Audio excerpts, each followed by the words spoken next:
आई भैया हाँ हम भोजपुरी गायक अरविंद दीवाना बिहार वाला सबके पैर छू के प्रणाम बा।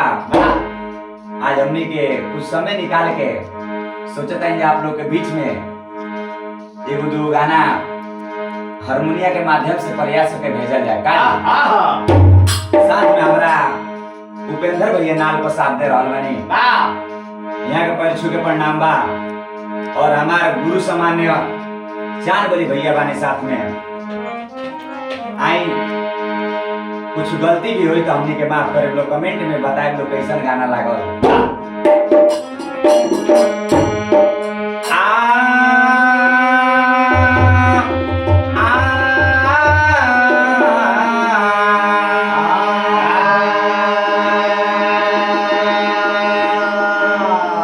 आजकल जुग जमाना ऐसा हो गए उपेंद्र भैया कि लोग के देखल नहीं चाहो, लेकिन ये सोचते हुए खेसारी भैया बड़ा बढ़िया वो गाना गा दिला। कैसे बोला कि राम सचमुच में जेके बिगड़िए राम जी उहे बिगड़िया। आ जेके ना बिगड़िए उ केतनो केहू कुछ कह पाई। बिगड़े वाला नहीं है। तुम्हें कहे के बाद खेसारी भैया कहले बने बतिया कैसे कहले बने जेके राम ना बिगड़ी है वो कर लोग का बिगाड़ी। जेके राम ना बिगड़ी जेके लोग का बिगाड़ी। रही जे कृपा भगवान के रही जे कृपा भगवान के निर्मल न कबो हारी। जेके राम ना बिगड़ी है कलो का बिगाड़ी। जेके राम ना बिगड़ी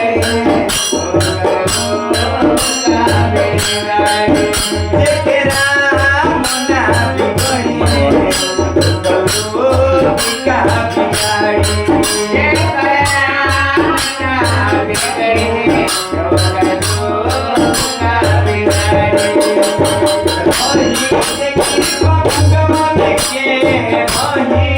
कृपा भगवान के निर्बल कबो हारी। जेके राम ना बिगड़ी कलो का बिगाड़ी।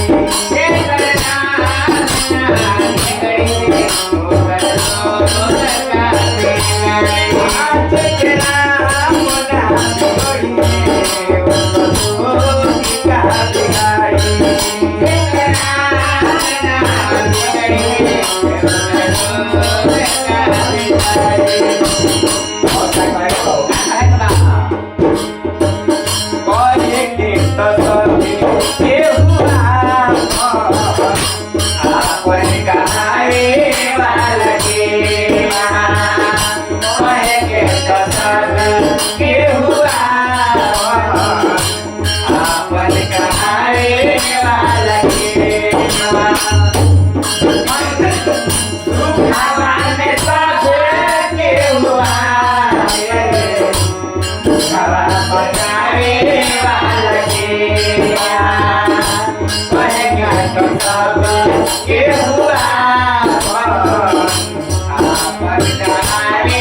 के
जय